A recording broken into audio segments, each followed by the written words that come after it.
The museum, located on the National Mall, just steps from the Washington Monument, officially opens today. President Obama will dedicate the museum in a ceremony this morning. Our Marley Hall got an early look inside, and she is outside the museum this morning. Good morning, Marley. Good morning. Tens of thousands of people are gathering this morning for the dedication ceremony.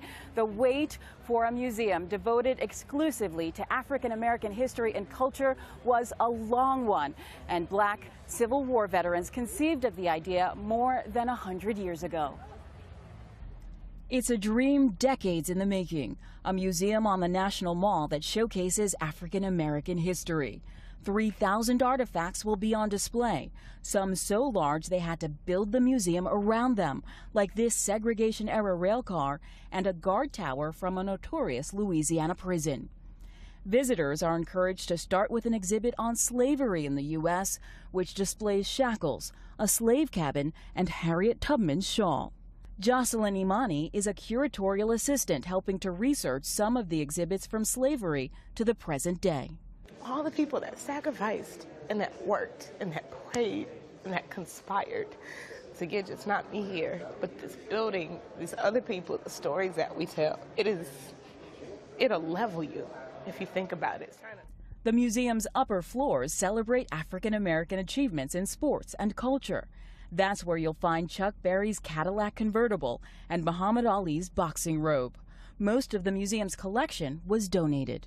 It was very hard to give these items up. The greater gift is that I will be able to see other people enjoy them, and that when I'm gone, those items will still be there. Alelia Bundles donated about a dozen belongings from her great-great-grandmother, Madam C.J. Walker, who became a self-made millionaire in the 1900s by developing a line of hair care products for Black people. She was a pioneer in the beauty culture industry. It was very difficult for African Americans to have that kind of earning power during those times. The museum has 200 employees and 300 volunteers. For many, it's a turning point. As a kid growing up here in D.C. and you see all the museums, to finally have one that will tell your story from your perspective, it was exciting. To mark the opening, President Obama will ring a 500-pound bell that is on loan from the First Baptist Church in Williamsburg, Virginia. It was founded in 1776 by slaves and free Blacks.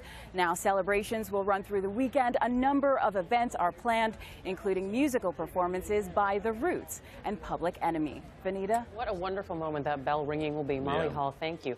Everybody you talk to, everyone wants to go see this museum. I'm really looking for it. It looks fascinating, and I can't wait to go.